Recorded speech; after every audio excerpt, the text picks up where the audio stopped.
Hello friends, नमस्कार। हमने language, phonemes इस सब के बारे में जाना। अब हम जानते हैं कि लैंग्वेज के आगे का जो पार्ट है वो उसके जो स्ट्रक्चर है, उसका जो अगला पार्ट है फोनोलॉजी, फोनोलॉजी के बारे में जानते हैं। तो शुरू करते हैं वीडियो। वीडियो खत्म होने के बाद आपके कहीं डाउट्स हो तो प्लीज़ कमेंट बॉक्स में लिखिएगा और ज़्यादा से ज़्यादा शेयर करिएगा। फोनोलॉजी, कल हमने फोनीम पढ़ा, फोनेटिक्स पढ़ा। तो फोनेटिक और फोनीम जो है वो ध्वनि का सबसे छोटा भाग है। तो ऐसी ध्वनियों का शास्त्र जो है, पूरा ध्वनियों का अध्ययन करना, वो फोनोलॉजी कहलाता है। Phoneme is a unit of analysis at the level of phonology. जो फोनोलॉजी है, वो फोनोलॉजी किसका अध्ययन है? वो अध्ययन है फोनीम्स का। जो फोनीम मैंने कल कहा था, ध्वनि ध्वनि होती है छोटी छोटी, जैसे अ, क, प, च, ये ध्वनियां होती हैं। ध्वनियां जब मिलकर के वह बड़ा शब्द बनाती हैं तो उसी के अध्ययन को कहते हैं फोनोलॉजी।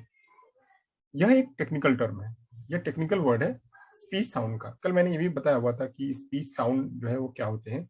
जो हमारे यहाँ से ध्वनियों से, फेफड़े से लेकर के पूरे ध्वनि, ये पूरा ग्लोटल और पूरा ये मैकेनिज्म जब काम करता है, उसमें ये ग्लोटल है और सॉफ्ट पैलेट है, हार्ड पैलेट है, टीथ है, टंग, ये लिप है, टंग है, नेजल है, ये सब मिल करके वो स्पीच साउंड प्रोड्यूस करते हैं।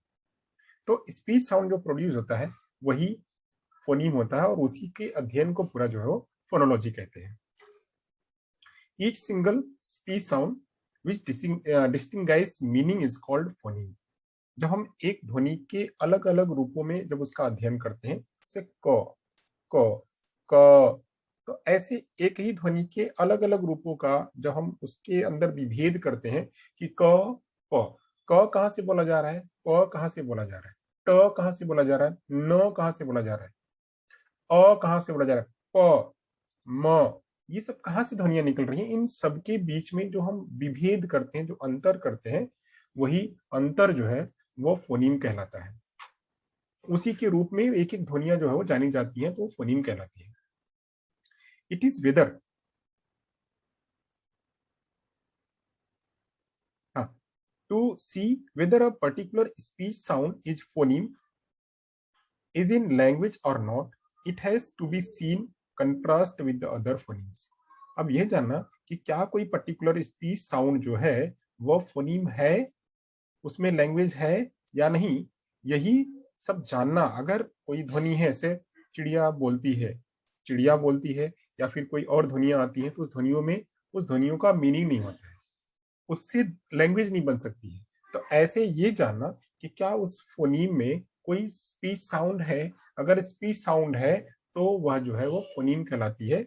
अगर उसमें नहीं है तो ध्वनि तो कहलाएगी, बट उससे वह लैंग्वेज का निर्माण नहीं हो पाएगा। और उसी के आधार पर यह जानने की कोशिश करी जाती है कि इससे कौन सा शब्द बन सकता है। For example, in word bat, अगर हम बात करें बैट, BAT, बैट एक शब्द है। तो बैट BAT करके BAT बोल रहे हैं, तो बी जो है, अगर हम उसी को बी की जगह पे पी कर दें तो PAT हो जाएगा। तो क्या होगा, इसका हम प्रोनाउंसिएशन क्या करेंगे, पैट। यहाँ पे बैट है तो हम इसको पैट का प्रोनाउंसिएशन करेंगे। तो क्या यहाँ पे क्या हो रहा है, मीनिंग बदल रहा है। पी पी साउंड से पैट बन रहा है, बी साउंड से बैट का निर्माण हो रहा है।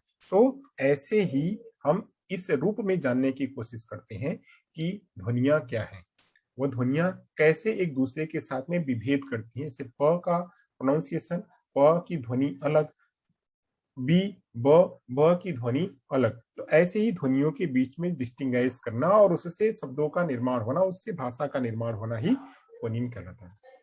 These phonemes can be further classified into the vowel and consonant. आप सभी जानते हैं कि इंग्लिश के 5 कॉन्सोनेंट होते हैं और 21 5 वॉवेल होते हैं और 21 कॉन्सोनेंट होते हैं। तो अभी ये 26 अक्षरों में, इंग्लिश के 26 अक्षरों में ये अलग अलग निर्माण होता है, अलग अलग निर्माण होता है। तो 5 कॉन्सोनेंट, और 5 वॉवेल और 21 कॉन्सोनेंट का निर्माण होता है। तो ऐसे ये क्या है, वॉवेल और कॉन्सोनेंट का निर्माण करते हैं, तो फोनीम जो है अलग अलग होती है। आगे बात करते हैं, तो यहां तक हो गया गाइस। आगे चलते हैं, आगे की बात करेंगे। फोनीम मतलब फोनोलॉजी का मतलब है कि जहां पे हम फोनीम का अध्ययन करते हैं, वह जहां पे फोनीम का अध्ययन होता है, फोनीम की पूरी अध्ययन की प्रक्रिया कहलाती है, वो फोनोलॉजी होती है। अब हम बात करेंगे हमारा जो आगे का टर्म है, आगे के टर्म की चर्चा करेंगे।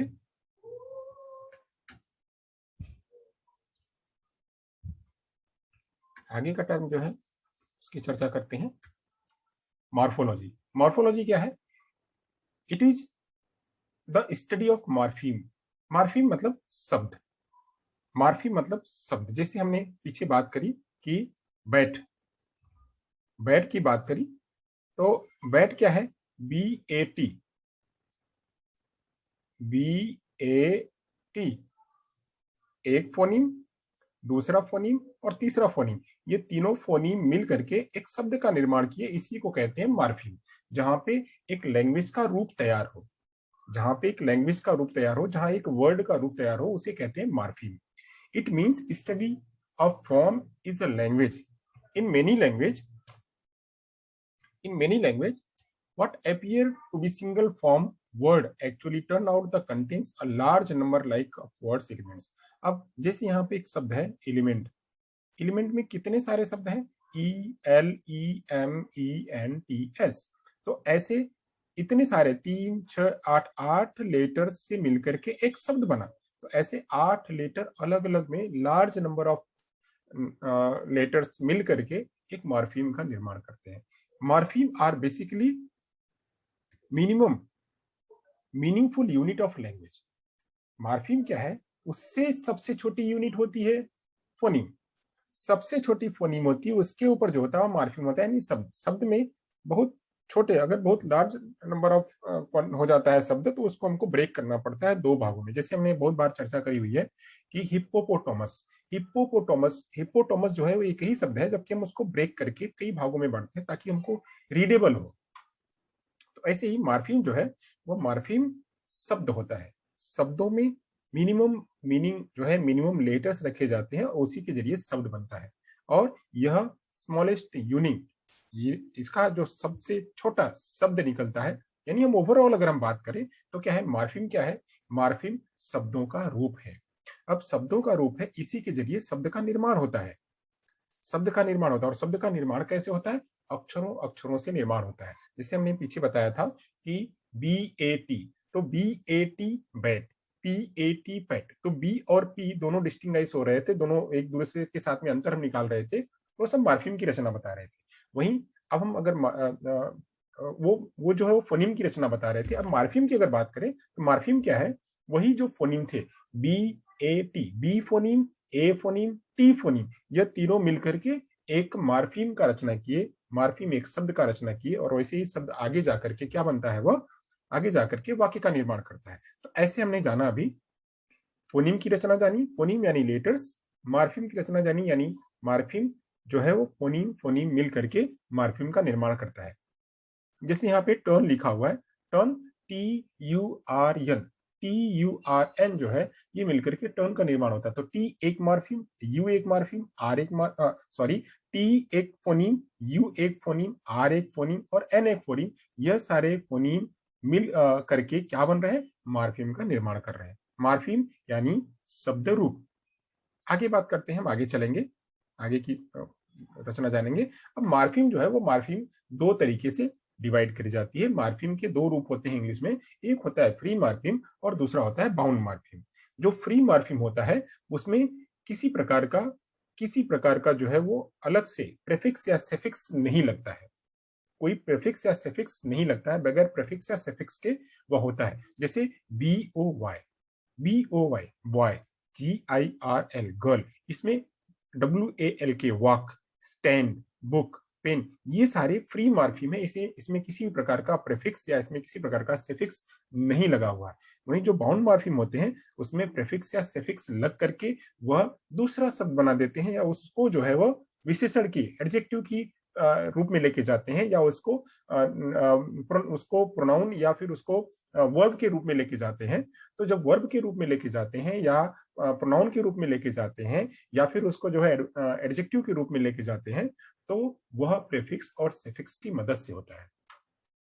तो जब वो प्रीफिक्स और सफिक्स एक किसी शब्द में प्रीफिक्स और सफिक्स जब जोड़ दिया जाता है तो बाउंड मार्फिम होता है। और अगर बिना प्रीफिक्स के या बिना सफिक्स के अगर कोई शब्द है तो उसे फ्री मार्फिम कहते हैं। फ्री मार्फिम मतलब जैसे boy, girl, walk, stand, pen, etcetera. वहीं जैसे अगर बाउंड मार्फिम की बात करें तो बॉय है, तो बॉय में अगर हमने एस जोड़ दिया, ये बॉय यहाँ पे बॉय है, इसी में हमने एस जोड़ दिया तो बॉयज हो गया।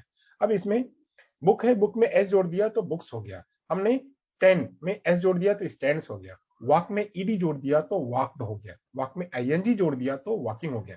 ब्यूटी में ब्यूटीफुली एल वाई जोड़ दिया तो उसमें ब्यूटीफुली हो गया।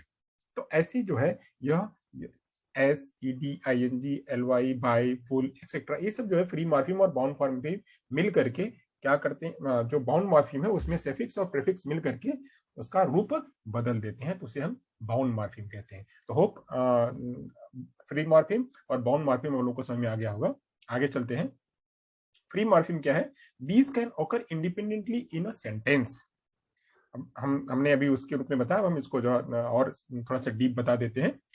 फ्री मार्फिम हमेशा स्वतंत्र रूप में एक अकेले वह जो है वह सेंटेंस में प्रदर्शित होता है। कभी भी कोई सेंटेंस है, उस सेंटेंस में उसके साथ में कोई सफिक्स एफिक्स नहीं लगता है, प्रीफिक्स नहीं लगता है, तो वह बिना विदाउट प्रीफिक्स सफिक्स के जब उसका वहां पे अर्थ ग्रहण किया जाता है या उसको हम वहां पे प्रेजेंट करते हैं, तो वह इंडिपेंडेंटली होकर के फ्री मार्फिम कहलाता है। जैसे अगर बाउंड मार्फिम की बात करते हैं तो ऐसे शब्द जो है, ऐसे मार्फिम जो है वह इंडिपेंडेंटली ना होकर के किसी न किसी शब्द के साथ में जुड़ करके होते हैं, वो अटैच होकर के जुड़ते हैं, वो किसी फ्री मार्फिम के साथ में जुड़ जाते हैं। जैसे मैंने आपको बताया था कि एस के साथ में, जैसे बॉय के साथ में एस जोड़ दें तो बॉयज हो जाएगा। तो ऐसे ही जो है वो हम फ्री मार्फिम की अगर बात करें तो द गर्ल प्लेड क्रिकेट। अब हम अगर इस पूरे सेंटेंस में अगर हम फ्री मार्फिम और बाउंड मार्फिम को अगर हम चेक करें तो देखेंगे कैसे चेक करेंगे। आइए हम देखते हैं उदाहरण के जरिए। For example, the girl played cricket very beautifully. अब यहाँ पे द अकेला शब्द है, गर्ल अकेला शब्द है, क्रिकेट अकेला शब्द है, वेरी अकेला शब्द है। अब ये जो है ये एक, दो, तीन और चार, ये चार शब्द जो है ये क्या है? ये फ्री मार्फिम है। अगर उसी में से ब्यूटी में से भी हम खाली ब्यूटीफुली में से ब्यूटी अगर निकाल दें तो क्या हो जाएगा? यह ब्यूटी भी एक अकेला शब्द हो जाएगा। ये फ्री मार्फिम है। तो the, girl, play, cricket, beauty, ये सारे जो है वो फ्री मार्फिम है। वहीं अगर हम बाउंड मार्फिम की बात करें तो बाउंड मार्फिम क्या होगा? जैसे हमने यहाँ पे जोड़ा हुआ है, हमने जोड़ा हुआ है ईडी। ईडी तो प्लेड हो गया, प्ले में ईडी जोड़ दिया तो प्लेड हो गया। यहाँ पे F U L double L Y तो फुल्ली जोड़ दिया तो क्या हो गया? यह ब्यूटीफुली हो गया। तो अब यहाँ पे ये दोनों शब्दों को अलग रूप बता रहे हैं, शब्दों को अलग रूप बता रहे हैं। तो ये जो है वो प्लेड यहाँ पे ब्यूटीफुली हो गया, प्ले में ईडी जोड़ दिया तो यह बाउंड मार्फिम हो गया। यह ब्यूटी में ब्यूटीफुली अगर फुल्ली जोड़ दिया तो यह बाउंड मार्फिम हो गया। तो ऐसे ही बाउंड मार्फिम क्या होंगे? तो होगा S, ED, F U L, L Y, ये सारे जो है वो बाउंड मार्फिम कहलाएंगे। तो होप आप लोगों को समझ में आ गया होगा कि अभी तक हमने फोनिम की बात करी। फोनिम में जो है वो ध्वनियां होती हैं। मार्फिम, मार्फिम जो है शब्द होता है। शब्दों के भी दो रूप होते हैं, एक होता है फ्री मार्फिम और दूसरा होता है बाउंड मार्फिम। ओके, यहाँ तक होप आप लोगों को समझ में आ गया होगा फ्री मार्फिम और बाउंड मार्फिम। तो जो इसके स्ट्रक्चर है, स्ट्रक्चर के दो रूप हमने बताए। तो अब आगे चलते हैं, आगे की बात करते हैं हम सिंटेक्स। सिंटेक्स की बात करते हैं तो सिंटेक्स जैसे आप देख रहे हैं, सिंटेक्स, सिंटेक्स में हम जानते हैं कि सेंटेंस, हम सेंटेंस जानते हैं। तो सेंटेंस से ही सिंटेक्स हुआ है, मतलब सिंटेक्स से ही सेंटेंस का निर्माण हुआ है। तो ये syntax, syntax refer to management of word within a sentence, यानी शब्दों का जो मैनेजमेंट है, शब्दों को हम कहाँ और कैसे रखेंगे, उसी को रखने का जो मैनेजमेंट है वही सिंटेक्स कहलाता है। और वो सेंटेंस हमेशा किस रूप में होता है? तो वह एसवीओ रूप में होता है। सेंटेंस हमेशा एसवीओ फॉर्म में होता है। तो एसवीओ फॉर्म में सेंटेंस को रखने की जो प्रक्रिया है वही सिंटेक्स कहलाती है। Sentence are sequential orderly arranged of a word. तो हम जब किसी भी सेंटेंस को ऑर्डर के रूप में जब रखते हैं तो वही सिंटैक्स कहलाता है। तो जैसे हम एक आपको उदाहरण के जरिए बताते हैं, आपको कि सब कुछ करिए कि I am going to Delhi. अब यहाँ पे देखिए, अब मैंने एक सेंटेंस लिखा, I am going to Delhi. तो अब यहाँ पे कितने सारे शब्द हैं, I equal am going to Delhi. अब हमने इस पूरे को एक सीक्वेंस में रखा कि पहले सब्जेक्ट, फिर वर्ब, फिर ऑब्जेक्ट। तो ऐसे जब हम उसको सीक्वेंस में या उसके ऑर्डर में जब रखते हैं, शब्दों के ऑर्डर में जब रखते हैं, तो उसका जब मीनिंग निकलता है उसी को कहते हैं सेंटेंस, सिंटैक्स कहते हैं। यानी सिंटैक्स जो है वो हमेशा शब्दों को एक ऑर्डर में इस तरह से रखता है कि उसका पूरा का पूरा ग्रामेटिकल रूप में उसका मीनिंग निकले, तो उसे हम सिंटैक्स या वाक्य विन्यास कहते हैं। होप यहाँ तक आपको समझ में आ गया होगा। आगे चलते हैं।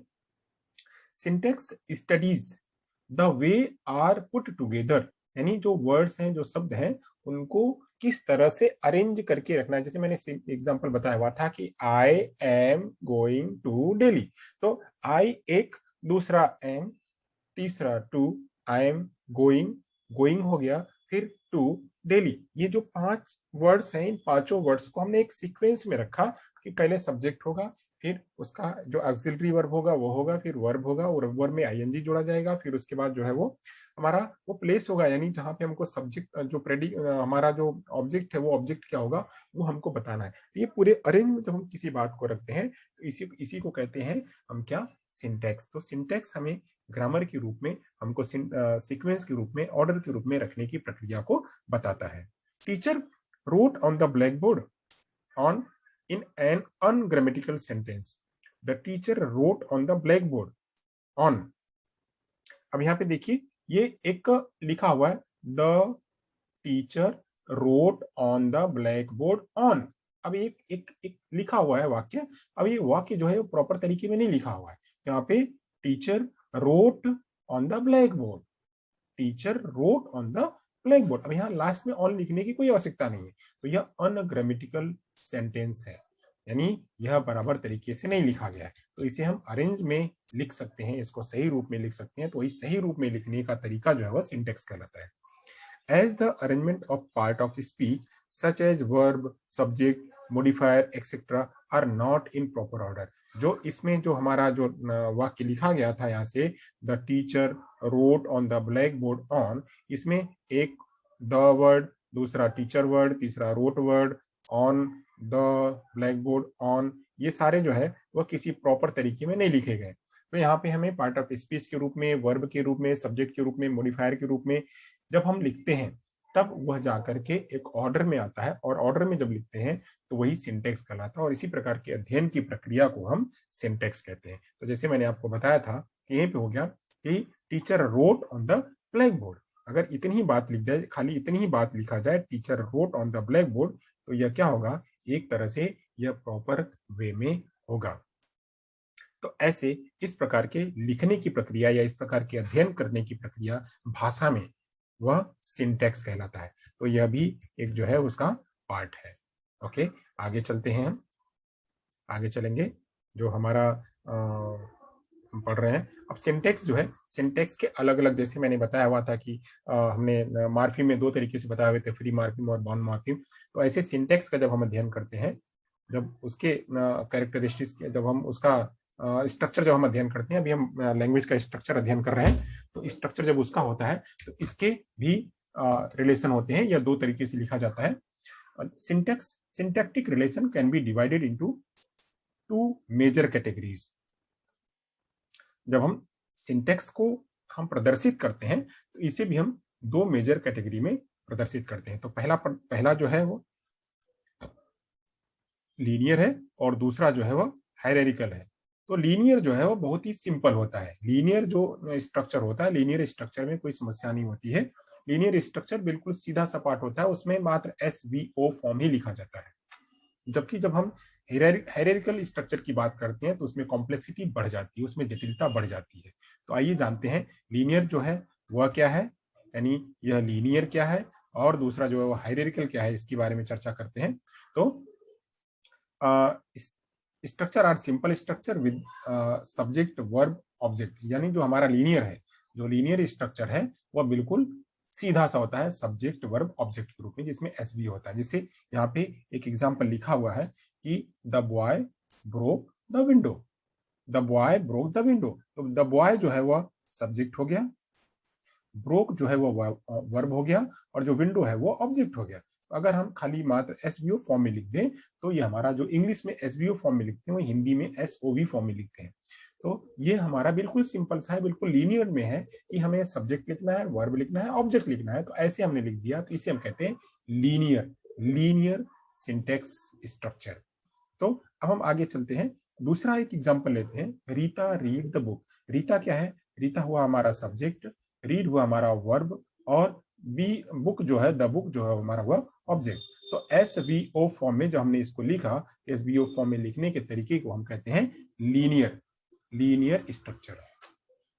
ये लीनियर स्ट्रक्चर हुआ, इसका मतलब कि लीनियर स्ट्रक्चर जो है बहुत ही साधारण होता है, उसमें बहुत ज्यादा मेहनत करने की, बहुत ज्यादा सोच लगाने की जरूरत नहीं पड़ती है, उसमें बस हमको एस वी ओ फॉर्म जानने की जरूरत है कि एस वी ओ फॉर्म होता है क्या है। एस मतलब सब्जेक्ट, वी मतलब वर्ब, ओ मतलब ऑब्जेक्ट, इतना ही हमको जानने की जरूरत पड़ती है, इसके अलावा और जानने की जरूरत नहीं पड़ती है। तो इस रूप में जहां S plus V plus O form में जो चीज लिखा हुआ है, इसका मतलब हमको ये जानना है कि यह क्या है, यह लीनियर डायग्राम है, इसको हम लीनियर डायग्राम कह सकते हैं, लीनियर हम स्ट्रक्चर कह सकते हैं। ओके फ्रेंड्स, तो आप लोगों को इतना समझ में आ गया होगा। अब हम अगला जो है हायरार्किकल स्ट्रक्चर जो है इसके बारे में चर्चा करते हैं।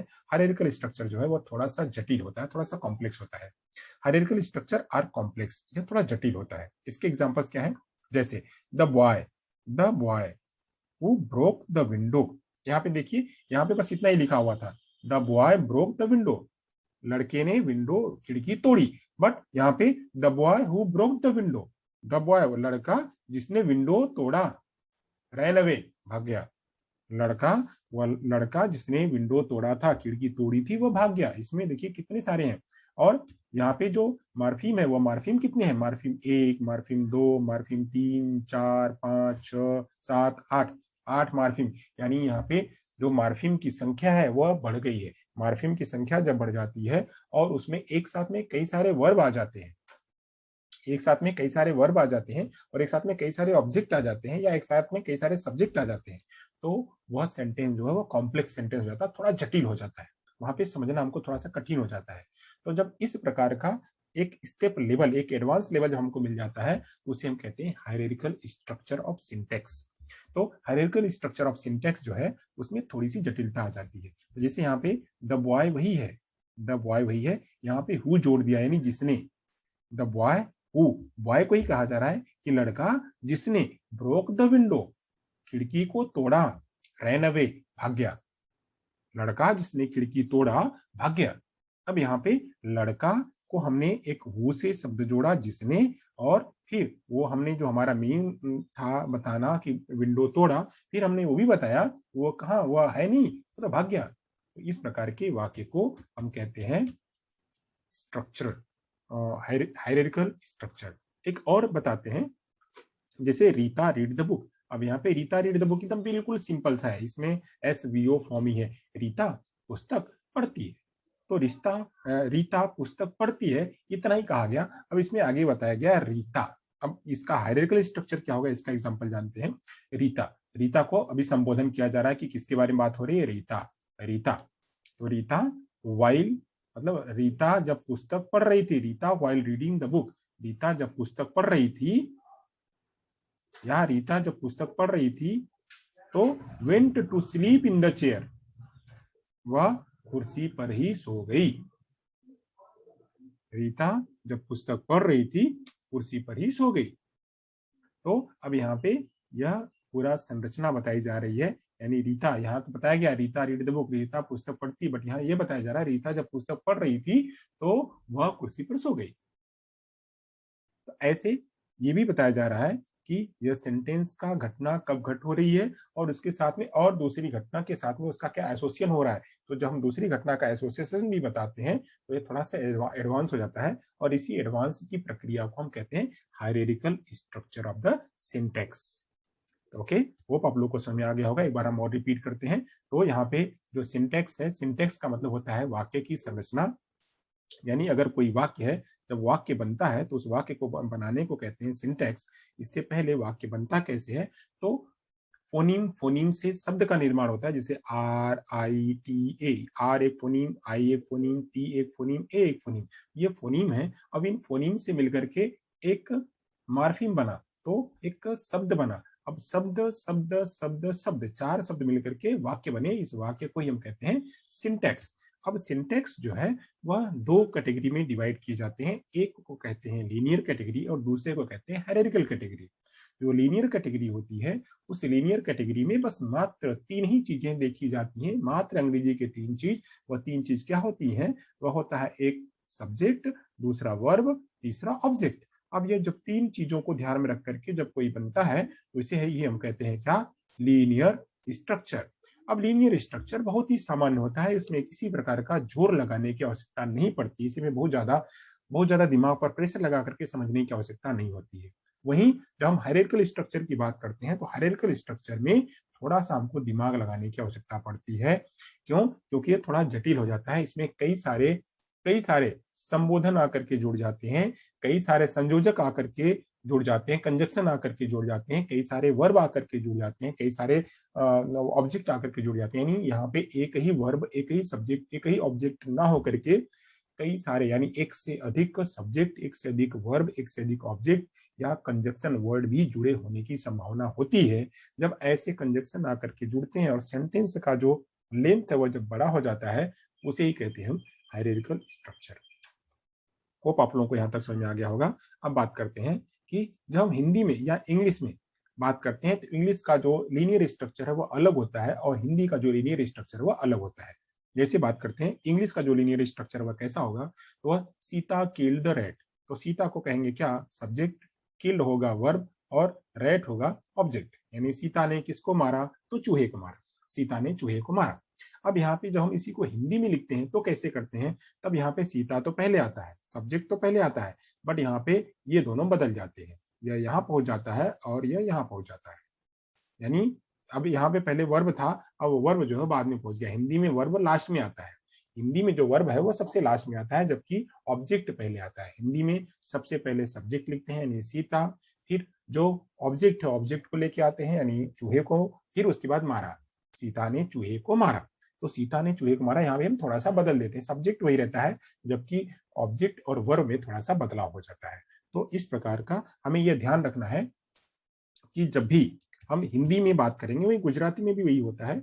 जब इंग्लिश की बात करते हैं तो इंग्लिश में एस वी ओ फॉर्म होता है, यानी इंग्लिश में जब इंग्लिश की बात होती है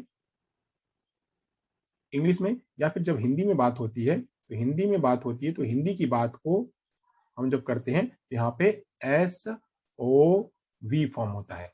इंग्लिश में एस बी ओ फॉर्म और हिंदी में एस ओ वी फॉर्म। वहीं गुजराती में भी क्या होता है, गुजराती में भी एस ओ वी फॉर्म ही आता है। तो इस तरह से हमको ये ध्यान रखने की आवश्यकता है, इंग्लिश में सब्जेक्ट वर्ब ऑब्जेक्ट आता है, वहीं अदर जो लैंग्वेज है हिंदी, इंग्लिश, हिंदी, गुजराती, मराठी, इन सभी में एस ओ वी फॉर्म आता है। तो होप सिंटेक्स जो है वो आपको समझ में आ गया होगा। तो हम आगे की प्रक्रिया चलेंगे, आगे में क्या है उसको जानेंगे। सिंटेक्स के बाद आएगा हमारा सिमेंटिक का पार्ट, उसके बारे में चर्चा करते हैं हम। सिमेंटिक का मतलब होता है अर्थ विज्ञान, जहां पे हम अर्थ निकालते हैं, जहां पे हम अर्थ निकालते हैं वाक्य को पढ़ते पढ़ते या वाक्य को पढ़ते हैं तो उसमें जब अर्थ उसका अध्ययन करते हैं तो उसे हम कहते हैं मार्फोलॉजी, सिमेंटिक कहते हैं। अभी तक हमने बात करी क्या, फोनीम की बात करी, पहला फोनीम था, दूसरा मार्फिम था, तीसरा जो था हमारा वह हमारा सिंटेक्स था। तो फोनीम, मार्फिम और सिंटेक्स, ये हमने तीन चीजों को भी पढ़ा। अब हम पढ़ रहे हैं सिमेंटिक्स, जहां पे कि हम वाक्य जो है वो अर्थपूर्ण है यह जानने की कोशिश करते हैं। तो semantic is the study of the meaning, अर्थों को जानने का अध्ययन जो है सिमेंटिक कहलाता है। सिमेंटिक क्या है, सिमेंटिक अर्थ का अध्ययन करता है कि जो वाक्य लिखा हुआ है उसका अर्थ निकल रहा है, जो शब्द बोला गया है, जो मार्फिम बोली गई है, उस मार्फिम का, उस सिंटेक्स का मीनिंग निकल रहा है या नहीं, वह चीज जानने की कोशिश करते हैं। Meaning is important on phonological speech sound. Phonological मतलब स्पीच साउंड। स्पीच साउंड का मतलब क्या? जैसे टी, ट, पी, प, के, क, ये एक एक साउंड है। इन एक एक साउंड से हमारा ये स्पीच के साउंड है। वही मॉर्फोलॉजिकल, मार्फिम। मार्फिम में क्या? जैसे टी, ई, टी, टेट। तो टेट, अब ये टेट क्या है? टी ई टी से मिलकर के, टी एक अलग है स्पीच साउंड, ई एक अलग स्पीच साउंड है, टी एक अलग स्पीच साउंड है। इनको मिलकर के हमारा एक मार्फिम बन गया। तो मार्फिम को अध्ययन करता है, यानी टेट। टेट का भी कुछ मीनिंग निकला, टेट का भी कुछ मीनिंग निकला। अब इसे, अब एक यह दो दो जो है वह कॉन्सोनेंट लगा करके एक वॉवेल लगाया जा रहा है, टीटी। अब टीटी, तो इसका कुछ मतलब नहीं निकल सकता है, या फिर हमने ट्रिपल टी ई कर दिया तो ट्रिपल टी ई का कुछ मतलब नहीं निकल सकता है। तो ऐसे जिनका मतलब नहीं निकले, तो उसका अध्ययन या मतलब निकले, उसका अध्ययन करने की प्रक्रिया को हम सिमेंटिक कहते हैं। सिंटैक्टिक सेंटेंस लेवल, यानी जो हमारा जो सिंटैक्स है, उस सिंटैक्स को भी अध्ययन करने की प्रक्रिया, इन सभी में हमारा जो मीनिंग है, वह मीनिंग निकालने का प्रक्रिया या मीनिंग निकालना जो अध्ययन किया जाता है, उसे हम सिमेंटिक कहते हैं। Semantic studies several aspects. जो सिमेंटिक का अध्ययन किया जाता है, उसके अलग अलग एस्पेक्ट्स होते हैं। तो अलग अलग एस्पेक्ट्स क्या होता है? तो पहला एस्पेक्ट होता है कॉन्सेप्चुअल, दूसरा है सिमेंटिक फीचर, तीसरा है लेक्सिकल रिलेशंस। यानी जब हम बात करते हैं, तो बात करते हैं कि उसका जो उसका हमारा कॉन्सेप्ट क्या है। सपोज करिए कि हमने बात करी कि यहाँ पे बॉटल, या हम यहाँ पे बर्ड की बात करते हैं, BIRD, बर्ड। बर्ड हमको पता चला कि बर्ड एक शब्द है। तो बर्ड एक हमारा क्या है? एक मार्फिम है। इस मार्फिम का हम कह रहे हैं कि बर्ड किस संदर्भ में कहा जा रहा है। बर्ड मतलब क्या? जब भी हमारे मन में आएगा तो बर्ड मतलब क्या? चिड़िया, उड़ना। तो ये हमको पता चला। तो बर्ड, चिड़िया। चिड़िया हम उसको, यानी एक पक्षी है, इसको हम एसोसिएट कर रहे हैं हमारे दिमाग में, हमारे मस्तिष्क में एक हमारा इमेज बन रहा है कि बर्ड मतलब क्या? चिड़िया। उसको हम जोड़ रहे हैं। तो अब हम इसको जोड़ रहे हैं, अब चिड़िया को चिड़िया की जगह पे ही पॉइंट करेंगे, ना कि किसी जानवर की जगह पे। तो उसका सिमेंटिक फीचर क्या होगा? यानी BIRD है तो उसको बर्ड कहना है। बर्ड कहना, तो ये सिमेंटिक फीचर उसका क्या होगा, वो भी अध्ययन किया जाता है। उसको किस तरह से बोलना है, यह बोलने की प्रक्रिया भी उसमें निर्धारित की जाती है। और कितने लेवल में बोलना है, वह लेक्सिकल रिलेशन में आता है कि वह कितना लेंथ उसकी होगी, वह भी हमको जानना पड़ता है। आगे बात करते हैं। we hear the sound of we hear the sound of language with our previous knowledge of the, आगे चलते हैं। we hear the sound of language and with our previous knowledge of that language we can assign to the words। तो मतलब हम क्या, हम पहले जैसे हम ये यहाँ पे हमने एक वर्ड का आपको बताया कि एक वर्ड शब्द है। आपने वर्ड को कई बार आपने सुना हुआ है। वर्ड को, वर्ड अगर आपने समझ लिया तो आप उसका दूसरा मीनिंग निकालेंगे। वहीं बर्ड, BIRD है, तो बर्ड को आप क्या कहेंगे कि बर्ड मतलब क्या? चिड़िया। तो चिड़िया को आप वहां पे अपने पूर्व अनुभव के आधार पे आप उसको रिलेट कर पाएंगे, और वहां पे आप उसको पर्टिकुलर बता पाएंगे कि बर्ड मतलब चिड़िया। तो आप कहेंगे the bird is flying, the bird is flying, चिड़िया उड़ रही है। तो चिड़िया उड़ रही है, तो आप वहां पे द बर्ड इज फ्लाइंग, या यहाँ पे वर्ड्स आर फ्लाइंग, तो आप शब्द कह रहे हैं, शब्द उड़ रहे हैं। अब वहां पे बर्ड और वर्ड्स दोनों में क्या है, आप अंतर निकाल करके बता पाएंगे कि इसका मतलब क्या है और इसका मतलब क्या है। तो इसी प्रकार के अध्ययन को हम सिमेंटिक कहते हैं। We know, for example, the meaning of nice. जैसे अब हमने कहा कि वही आगे की सेंटेंस में बताया जा रहा है कि वी नो द एग्जाम्पल्स। हम कुछ एग्जाम्पल्स को ले लेते हैं, जैसे नाइस। नाइस मतलब क्या होता है? बिल्कुल नाइस, नाइस, सुंदर। वी में से गुड, हम उसको गुड भी कह सकते हैं। We might also say it is the opposite of the word bad. हम इसी को हम कह सकते हैं नाइस, गुड। हम ब्यूटीफुल भी कह सकते हैं, हैंडसम भी कह सकते हैं, वाव भी कह सकते हैं। तो ये सब क्या है? उसी के अलग अलग रूप है, यानी वो सिमेंटिक है। जबकि हम उसका अपोजिट भी कह सकते हैं, उसी का अपोजिट कहेंगे क्या? किसी ने कहा नाइस, तो नहीं, बैड। तो ये दोनों शब्द जो है उसी में दिखाई पड़ते हैं। तो इस प्रकार का जब हमारे अन्न में, हमारे मस्तिष्क में, हमारे पूर्व नॉलेज के आधार पे जब उसका रिलेशन बैठता है, उसी प्रकार के अध्ययन करने की प्रक्रिया को हम सिमेंटिक कहते हैं। Words are related with each other in various way as per the meaning it indicates. जो शब्द उसमें रखे जाते हैं, जो शब्द उसके अंदर में होते हैं, उसका रिलेशन उसके साथ में जोड़ा जाता है। तो जैसे हम कह रहे हैं कि क्रिकेट, क्रिकेट जो है वो क्रिकेट खेलना, the cricket is the game, the cricket is the game which popular in the India. In this game, in this game dash dash dash players have been played. अगर ये बात करी जाए कि जो क्रिकेट है वह इंडिया में, वह भारत में बहुत पॉपुलर है, क्रिकेट में डैश प्लेयर खेलते हैं। तो अब प्लेयर, आप आपके दिमाग में बैठेगा कि प्लेयर कितने खेलते हैं, तो आप तुरंत वहां पे बताएंगे 11 प्लेयर्स उसमें खेलते हैं। तो इस प्रकार का आप जो उसमें कहीं कुछ गैप भी होता है तो पूरे सेंटेंस में जो गैपिंग होती है उसको आप तुरंत जोड़ लेते हैं, तुरंत जोड़ लेते हैं। जैसे the barking sound is, the barking sound is dash dash dash. तो बार्किंग कौन करता है, तो आप कहेंगे वहां पर the barking sound is the dog.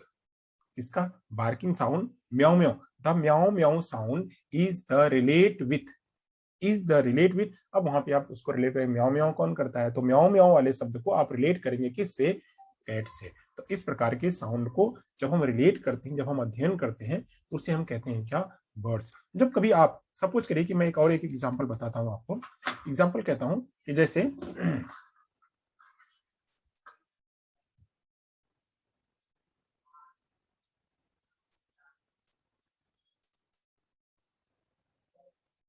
यहाँ पे लिखा है काइट, काइट इज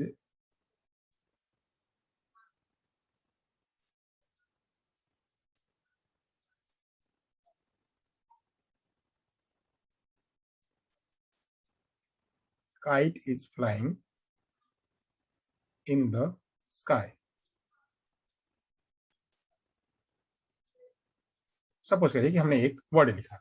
अब क्या यह वर्ड, या यहाँ पे हम ये वर्ड तो ठीक है, यहाँ पे अगर हमने यहाँ पे लिख दिया काइट्स, काइट्स अगर हमने लिख दिया काइट्स इज, तो क्या यहाँ पे इज अप्रोप्रिएट होगा, नहीं, इज अप्रोप्रिएट नहीं होगा। आप यहाँ पे तुरंत कह देंगे कि काइट्स, काइट्स जो है वो प्लूरल, प्लूरल है, तो प्लूरल के साथ में प्लूरल ही लगेगा, तो वहां पे आर लगेगा। तो ये आप क्या है, यहाँ पे इसका अध्ययन कर सकते हैं कि कहाँ पे जो है वो प्लूरल है, कहाँ पे सिंगुलर है, कहाँ पे ही के साथ में क्या लगेगा, सी के साथ में क्या लगेगा, कहाँ पे ईडी लगेगा, कहाँ पे आईएनजी लगेगा, कहाँ पे एस लगेगा, कहाँ पे ईएस लगेगा। ये सारे शब्द का जब रिलेशन करते हैं, जब स्टडी करते हैं, तो उसी स्टडी को कहते हैं क्या, सीमेंटिक या अर्थ विज्ञान। होप यहाँ तक आपको समझ में आ गया होगा। तो अब आगे चलते हैं, हम आगे चल के बात करते हैं, आगे बात करेंगे प्रैग्मेटिक्स की।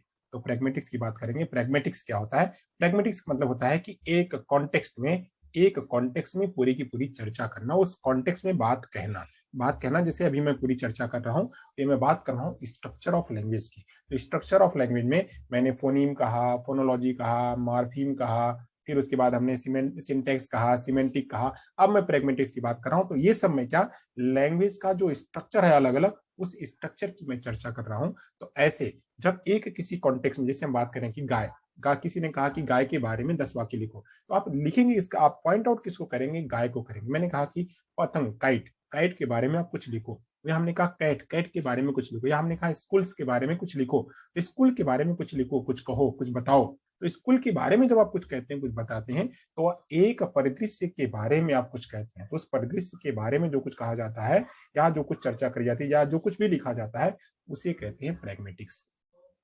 तो वह अब जानना जरूरी होता है। जैसे हमने कहा कि गाय, काउ, काउ के बारे में 5 सेंटेंस लिखना है, तो 5 सेंटेंस काउ के बारे में जब लिखेंगे, तो काउ से संबंधित जितनी भी बातें हैं वो हमारे दिमाग में आनी चाहिए। यानी उसमें हमारा हमारा फोनिम भी आना चाहिए, हमारा मार्फिम भी आना चाहिए, हमारा सिंटेक्स भी आना चाहिए, हमारा सिमेंटिक भी आना चाहिए, और उसके साथ साथ में उसी से संबंधित कई सारे वर्ड्स, कई सारे हमारे पास वोकाबुलरी का नॉलेज हमारे पास होना चाहिए। तो ये सब पूरी प्रक्रिया जो है वो प्रैग्मेटिक्स के तहत आती है। आइए जानते हैं क्या है। Context also play in important role in interpretation. जब हम इंटरप्रिटेशन करते हैं, किसी भी चीज का इंटरप्रिटेशन करते हैं, तो हमें पूरी चीजें जाननी होती है। जैसे अब अगर किसी ने कहा कि सपोज करिए दो व्यक्ति हैं, दो व्यक्ति हैं, एक व्यक्ति ए है जिसका नाम है ए, और दूसरा व्यक्ति जो है उसका नाम है बी। ए और बी दोनों साथ साथ चल चल के आ रहे हैं, तो ए और बी दोनों साथ साथ चल के आ रहे हैं, और आपका तीसरा व्यक्ति जो है वो आया, तीसरा व्यक्ति आया, वह सी, सी जो है वो ए का मित्र है, सी जो है वो ए का मित्र है। सी ने ए को बोला, ये कौन है भाई, सी ने ए को बोला, ये कौन है भाई तुम्हारे साथ में आ रहा है? तो उसने बोला कि ये हमारे साथ में ही आ रहा है। तो बोला इनका जरा परिचय कराओ। तो इनका परिचय वह कैसे कराएगा? जब तक इसके बारे में, बी के बारे में ए को जानकारी नहीं होगी, तब तक वह ए जो है वो सी को बता नहीं पाएगा कि बी कौन है, बी क्या करता है, बी किस रूप में रहता है। अगर वहां से चलते चलते, जहां से चलते चलते आ रहे थे दोनों लोग, उस दरमियान कुछ बातें हुई बी के बारे में कि बी कौन है, उसने बी ने ए को सारी बातें बताई कि मैं फला हूं, मैं यहाँ से आ रहा हूं, मैं ये करता हूं, मैं वो करता हूं, मेरा ये जो है पैशन है, वो सारा कुछ अगर उसने बताया, तो उतनी बातें, जितनी बातें बी ए को बताएगा, ए जो है जब इंट्रोड्यूस कराएगा बी को, तो उतनी सारी बातें बताएगा कि ए जो है ये है, फला है, डॉक्टर है, या जो भी है, ये हमको रास्ते में मिले, ये आ रहे हैं हमारे साथ में, हमारे गाँव आ रहे हैं, या फला फला जो भी है, वो उसको बताएगा। तो ये कॉन्टेक्स्ट, इसका बी का कॉन्टेक्स्ट जब तक जानकारी नहीं होगी, तब तक जो है ए इंटरप्रीट नहीं कर पाएगा। इसलिए वह बहुत जरूरी होता है, यानी कॉन्टेक्स्ट को जानना जरूरी होता है। ओके, तो बात करते हैं, this context can be linguistic और फिजिकल। जो यह कॉन्टेक्स्ट है वो लिंग्विस्टिक यानी भाषा के रूप में भी हो सकता है, और फिजिकल के रूप में भी हो सकता है। जैसे आप गए तो आप अकेले गए और किसी पहाड़ के या पहाड़ी हिल स्टेशन पे गए, तो हिल स्टेशन पे आप अकेले गए और हिल स्टेशन को पूरा का पूरा आपने देखा। हिल स्टेशन पे हिल है, वहाँ पे बहुत सारे जो है वो पेड़ हैं, और वहाँ पे ग्रीनरी है, वहाँ पे जो है वो आइस है, आइस जो है वो मेल्ट हो रही है, और वहाँ पे ग्लेशियर भी दिख रहे हैं वहां से दूर से, और वहां से बिल्कुल नीचे का इलाका भी दिख रहा है। सब कुछ आपने हिल स्टेशन पे जाकर के सारा कुछ देखा। या वहां पे देख रहे हैं कि बादल जो है वो बादल बिल्कुल पास में दिख रहे हैं। ये सब चीजें आपने देखा, वहां पे फिजिकल आपने देखा। अब देखा तो जब आप वापस आएंगे, आपने पूछा कि हिल स्टेशन गए तो वहां क्या देखा आपने, तो आप उसको पूरा का पूरा एक्सप्लेन करेंगे। एक्सप्लेन किस रूप में करेंगे? हिल स्टेशन के आसपास जितनी भी चीजें थी उनको आपने देखा, देख करके आप एक्सप्लेन करेंगे। तो उसमें सारी बातें आती हैं, उसमें फोनीम भी आता है, उसमें मार्फिम भी आता है, उसमें सिंटेक्स भी आता है, उसमें सिमेंटिक भी आता है। इन सभी का मिला जुला हुआ रूप जब पूरा लंबा रूप में हो जाता है, एक्सप्लेनेशन के रूप में हो जाता है, उसी को कहते हैं प्रैग्मेटिक्स। होप आप लोगों को समझ में आ रहा होगा। इट इज थॉट, यह विचार है, that children acquiring language are believed to depend on the context situation to decode the meaning.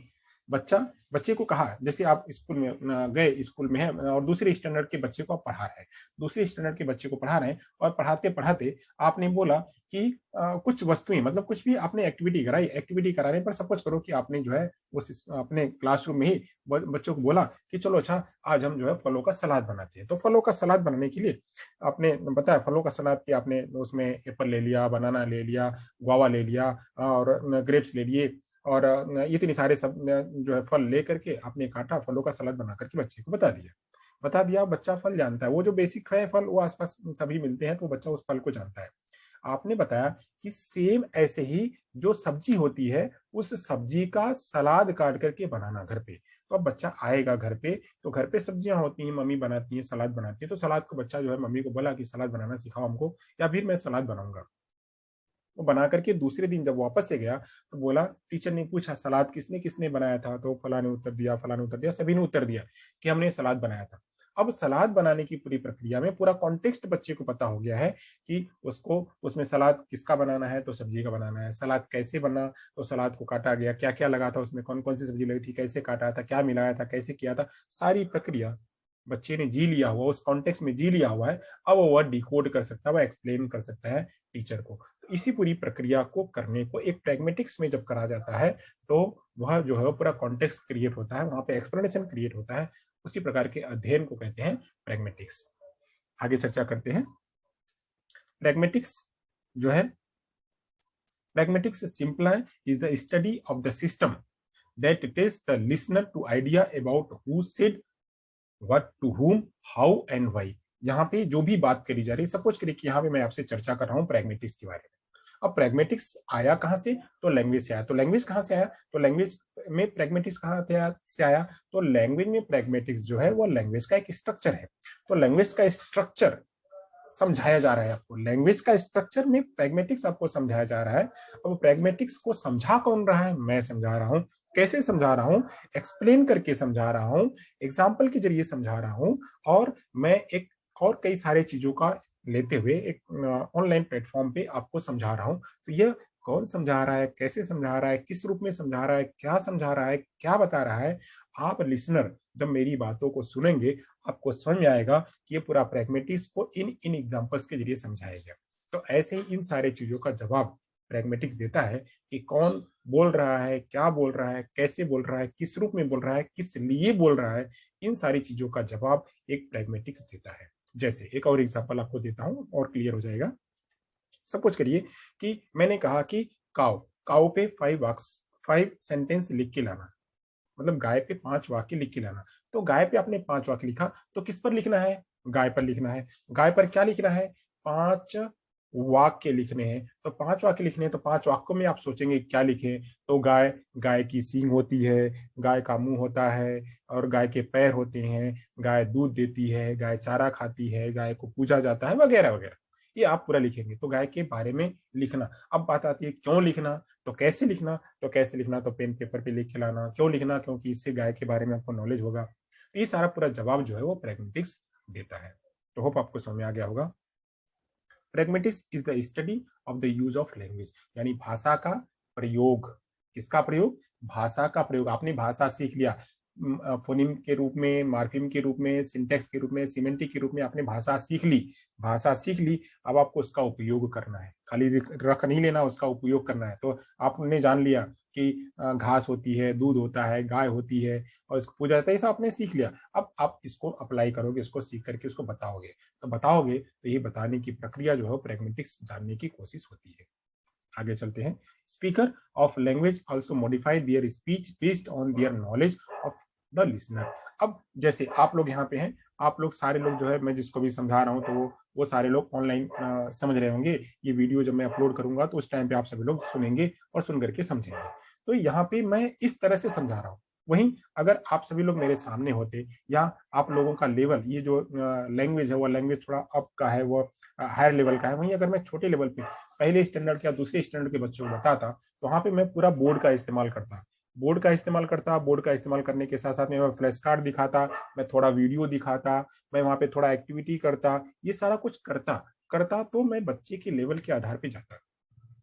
तो ऐसे जो बोलने वाला है वो ऑडियंस को देख करके अपनी वाणी को बदलता है। जैसे अगर बात करेंगे पूरी ऑडियंस में बात करनी है, तो पूरी ऑडियंस में अगर किसी ने कहा कि आपको 5 मिनट में सारी बातें कहती हैं, तो क्या करेगा? पूरी बातों का सार वो 5 मिनट में कंसाइज करके बताएगा। अगर किसी ने कहा कि उसी बात को आपको 1 घंटे बताना है, तो वो उसमें 1 घंटे के हिसाब से बताएगा, उसका पूरा एक्सप्लेनेशन बताएगा, एक एक चीज का एक्सप्लेनेशन बताएगा। तो उसको 1 घंटे भी खींच के लेके जा सकता है, उसका बात 2 घंटे भी हो सकती है, उसका बात 3 घंटे भी हो सकती है। तो एक ही चीज को 1 मिनट में भी कही जा सकती है, उसी को 1 घंटे में भी कही जा सकती है, उसी को 2 घंटे में भी कही जा सकती है। उसमें उसका लेवल जो है वह बढ़ जाता है। तो वही कह रहा है कि लेवल के आधार पे व्यक्ति अपनी स्पीच को मॉडिफाई करता है और लिसनर के आधार पे जो है वह मॉडिफाई करता है। A person talking to an adult or business associated might use a language that different from what someone use with his her child. We normally simplify our language when speaking. जब हम अपने बच्चों को, जब हम ये देखते हैं कि हम कहाँ बात कर रहे हैं, बच्चों के साथ में बात कर रहे हैं, या हम किसी बिजनेस के रूप में बात कर रहे हैं, या हम किसी बड़े लोगों के साथ में बात कर रहे हैं, तो हम उसी हिसाब से अपनी बातों को मॉडिफाई करते हैं। हम अपने बातचीत करने का तरीका जो है बदलते हैं। छोटे बच्चों के साथ में बात करनी है, तो छोटे बच्चों को हम बिल्कुल उदाहरण के साथ में छोटी छोटी बातों को बताते हैं। वहीं बड़े लोग हैं तो बड़े लोगों को इतना बताने की जरूरत नहीं है, उनको पता है कि क्या होता है, उनको प्रैग्मेटिक्स पता है। तो इतना वो कहेंगे ये सब स्किप करो, इसको नहीं बताओ, खाली मेन जो पॉइंट है वो पॉइंट बताओ, आप क्या कहना चाहते हो उतना ही बताओ, और सुनने की जरूरत नहीं, वो हम जानते हैं उतना। तो ऐसे जो वो जानते हैं उसको स्किप करना है, उसको नहीं बताना है। जो नहीं जानते हैं, जो आप कहना चाहते हैं, वो उनको बताना है। तो ऐसे ही यह प्रैग्मेटिक्स कहलाता है। तो प्रैग्मेटिक्स समय के हिसाब से, सिचुएशन के हिसाब से बदलता जाता है, और वही जानने की जो अध्ययन है, वही जानने की जो कला है, वह पूरा जब लैंग्वेज में करी जाती है उसे हम कहते हैं प्रैग्मेटिक्स। तो यहाँ तक हमने आपको समझा दिया। हमने मार्फिम समझाया, हमने फोनीम समझाया, मार्फिम समझाया, सिंटेक्स समझाया, सिमेंटिक समझाया और प्रैग्मेटिक समझाया। अब हम बात करते हैं इन पूरे का जो रूप है वह किस रूप में वाक्य में आता है, फॉर्म में आता है। तो पार्ट ऑफ स्पीच आप लोग जानते हैं कुल 8 होते हैं। Noun, pronoun, verb, adverb, adjective, conjunction, preposition, interjection, ये पार्ट ऑफ स्पीच होते हैं। अब बात करते हैं लैंग्वेज के कंपोनेंट, और इसके जो है वह लैंग्वेज के 3 कंपोनेंट है मेनली। कंपोनेंट है जो है 3 है। वो पहला है फॉर्म, दूसरा है कंटेंट और तीसरा है यूज। तो जो ये फॉर्म है वो 3 हमने आपको बताया था, फोनोलॉजी, मॉर्फोलॉजी और सिंटैक्स, ये तीनों फॉर्म कहलाते हैं। यह जो तीनों है, ये तीनों उसके आकार कहलाते हैं, यानी इसी रूप में सेंटेंस जो है वो सेंटेंस बनता है। यानी फोनोलॉजी से पी, मॉर्फोलॉजी से PEN।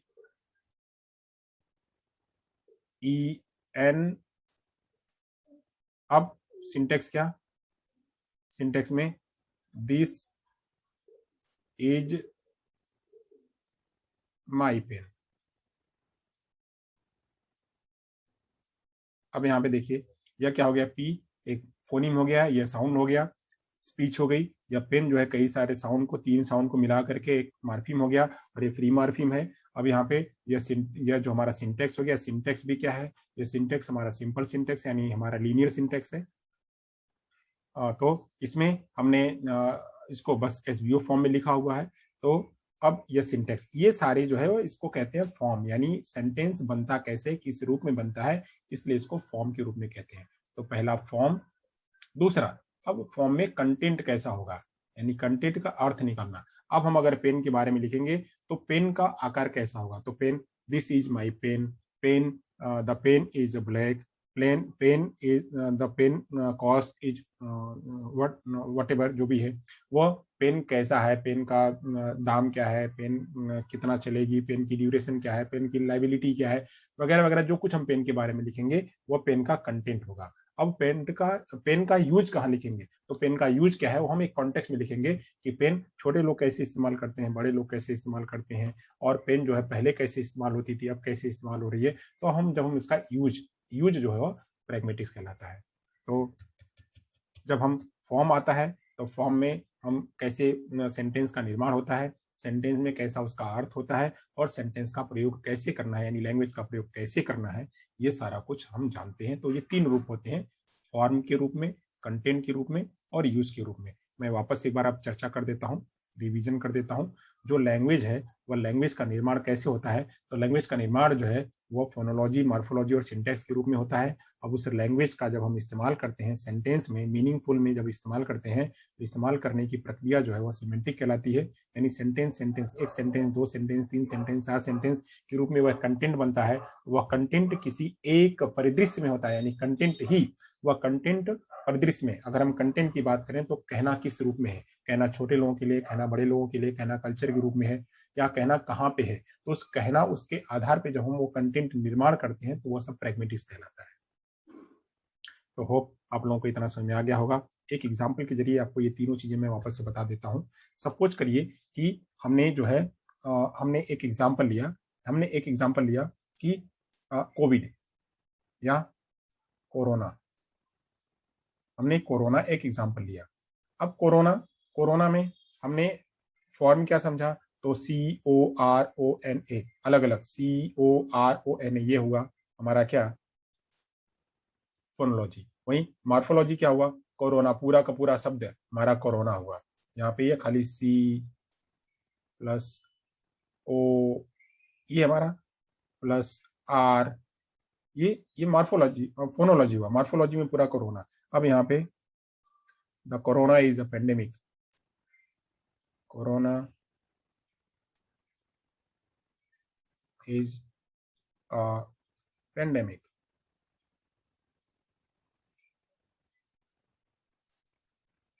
Corona is a pandemic. अब ये क्या हुआ, ये पूरा सेंटेंस हुआ हमारा, वाक्य का निर्माण हुआ। तो ये तो हमारा, हमने कोरोना के ऊपर एक वाक्य का बनाया। अब हम कोरोना के बारे में हम कुछ लिख रहे हैं, कोरोना बहुत ही घातक है, कोरोना फला है, कोरोना फला है, कोरोना ऐसा है, कोरोना यहाँ से आया, कोरोना वहां से आया, कोरोना ऐसे आया, हम कोरोना के बारे में लिख रहे हैं। ये तो हुआ क्या हमारा, ये हमारा हुआ सिमेंटिक हुआ। वही जब हम प्रैग्मेटिक्स की बात करें तो प्रैग्मेटिक्स में बात करें कि जो कोरोना है वह इंडिया में कैसा है, कोरोना इंडिया में जो है कोरोना की स्थिति क्या है अभी हाल में, जो सेकेंड स्ट्रेन है उस सेकेंड स्ट्रेन में कोरोना की स्थिति क्या है भारत में। तो अब हम सेकेंड स्ट्रेन की बात करेंगे कि सेकेंड स्ट्रेन बहुत घातक होता जा रहा है। सेकेंड स्ट्रेन में कोरोना जो है वो बहुत ही स्ट्रांग है। वहाँ पे सेकेंड स्ट्रेन में सब व्यवस्था होने के बावजूद भी ऑक्सीजन की कमी हो जा रही है, बेड की कमी हो जा रही है, वगैरह वगैरह। अब हम इंडियन पर्सपेक्टिव में कोरोना का सेकेंड स्ट्रेन की चर्चा कर रहे हैं, फर्स्ट स्ट्रेन की चर्चा नहीं कर रहे हैं, सेकेंड स्ट्रेन की चर्चा कर रहे हैं। तो हमारा यह जो हुआ वह प्रैग्मेटिक्स हुआ। अब यही कोरोना हम अगर ब्राजील की बात करें, यही कोरोना अगर हम अमेरिका की बात करें, ये कोरोना हम कनाडा की बात करें, ये कोरोना हम चाइना की बात करें, तो कोरोना सेकेंड स्ट्रेन में अमेरिका में कैसा था, कोरोना सेकेंड स्ट्रेन में जो है मलेशिया में कैसा था और जो है वो चाइना में कैसा था। तो सेकेंड स्ट्रेन अलग अलग परिस्थिति में जब चर्चा करेंगे तो कोरोना का ही यूज लैंग्वेज, कोरोना को लैंग्वेज के रूप में ले करके हम कर रहे हैं, तो उसे हम कहते हैं क्या, प्रैग्मेटिक्स। होप आप सभी को समझ में आ गया होगा यहाँ तक। तो अब हम अपनी बात जो है आज का जो लेक्चर अब यही खत्म करते हैं। इसके बाद हम अपना जो लेक्चर है वो स्टार्ट करेंगे। आगे का जो हमारा है वो जो पार्ट है वो आगे का पार्ट हमारा आएगा, वो आएगा स्टडी द लैंग्वेज और उसके बाद characteristics of a human language. इसकी हम चर्चा करेंगे नेक्स्ट लेक्चर में। तब तक के लिए थैंक यू। आप हमारे वीडियो को ध्यान से देखिए, लाइक करिए, शेयर करिए और जहाँ रहिए सुरक्षित रहिए। जय हिंद, जय Bharat. Thank you so much.